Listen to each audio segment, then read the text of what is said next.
The author of Revelation, like all of the first Christians, was actually born and raised and educated as a Jew.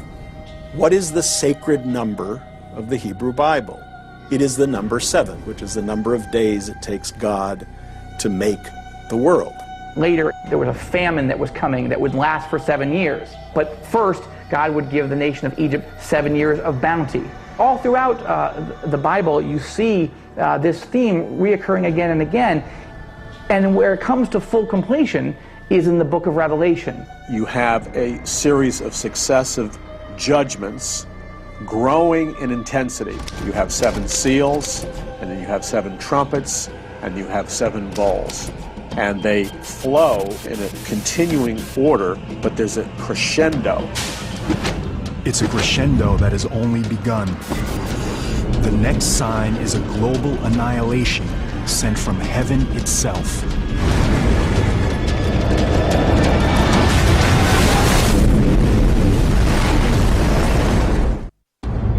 The 7 signs foretell far more than 7 disasters befalling mankind.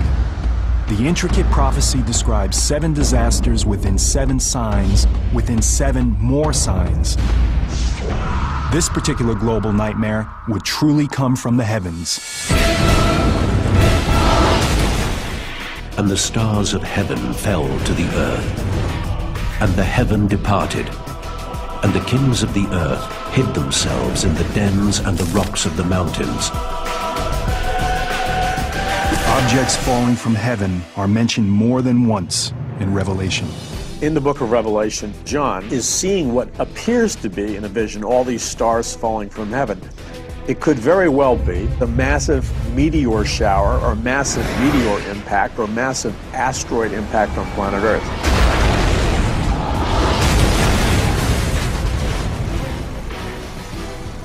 John's vision is rooted in the real history of comets and meteors striking our planet.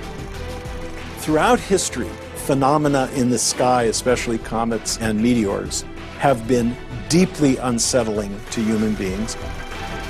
During biblical times, only one power could cause the stars to fall. The most obvious explanation is that God is doing something to express his displeasure. Biblical scholars have discovered a word that's mentioned several times, one that ties directly to the prophecies. It's a star that derives its name from a plant with an appropriately bitter taste. Wormwood. When the 3rd angel blew his trumpet, a large star fell from the sky. The star was called Wormwood. Could the wormwood prophecy be fulfilled by an asteroid heading towards Earth? Wormwood is a scary prophecy because it does such damage, killing so many people and so much plant life and so much animal life.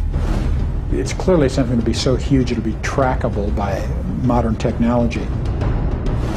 What religion has interpreted as prophecy, scientists like Dr. Phil Plait now view as fact. Far and away the biggest danger from the sky would be an asteroid impact, because if we wait long enough, it will happen. A big rock is going to hit the Earth. 100% guaranteed, rock solid, bet on it. There are meteors out there. They do hit the Earth periodically. Meteors large enough to cause serious damage hit every century or so. Can an asteroid hit the Earth and destroy everything? The signs already surround us. A chunk of iron, probably about 50 yards across, slammed into the desert out there about 50,000 years ago. The amount of energy that was released, probably something like 20 megatons, which is 20 million tons of TNT exploding all at the same time. One event defines the extreme. 65 million years ago, scientists believe an asteroid hit the Earth with an unimaginable impact. Our planet got incinerated, cremated. A rock about 6 miles across, now mind you that's bigger than Mount Everest, hit the Yucatan Peninsula in the Gulf of Mexico. The energy from this impact was beyond belief. That much mass with that much velocity is about 100 million megatons of energy. And a megaton is an average size hydrogen bomb. So 100 million hydrogen bombs of energy. The 6-mile-wide asteroid caused damage on a biblical scale. All of that energy of motion was converted into heat. It vaporized a huge amount of seawater. It created a tremendous plume of vaporized water and molten rock as it hit the Earth's crust. There were tidal waves, tsunamis, that may have been hundreds of meters high. The Earth shook, equivalent to what they call a magnitude 12 earthquake. It splashed debris around the entire planet, which came back down into the atmosphere and heated up like shooting stars with about 20 million megatons of energy. Within a few hours of impact, fires were raging across every continent. It was literally hell on Earth. Can an asteroid trigger an apocalypse? It may already have, just not for mankind. The evidence is clear. An asteroid collision could happen, so it's not a question of if, but when.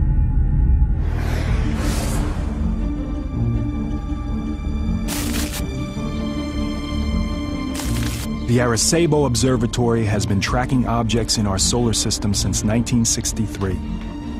It is still the largest telescope on the planet.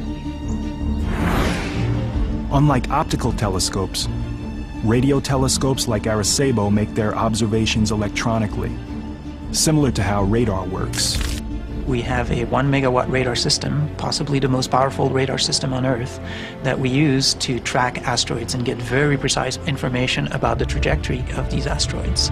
And therefore, we can indeed improve our knowledge of the orbit of these objects, and we can tell whether an object poses a danger or not.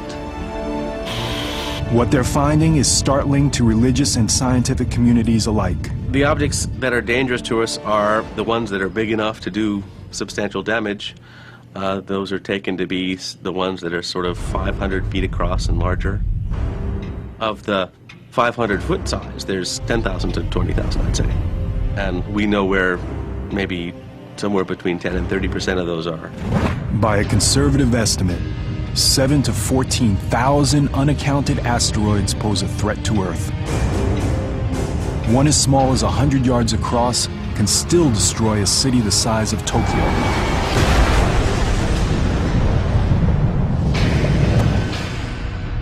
If one of these asteroids fulfills the Wormwood prophecy, if it is one of the 7 signs, it would be an apocalypse unlike anything else in human history. If you have an asteroid that's a couple of hundred yards across, it's the size of an entire football stadium, and it comes in, it'll pass through the Earth's atmosphere and it gets very hot.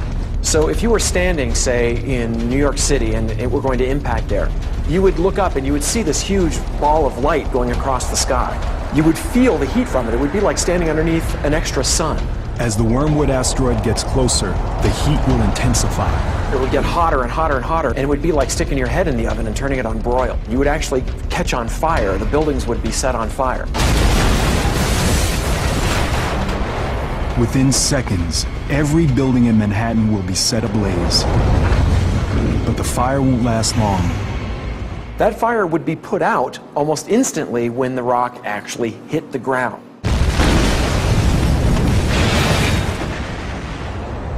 The Wormwood asteroid will gouge out an enormous crater. And there would be a huge shock wave which would just knock down buildings for miles around.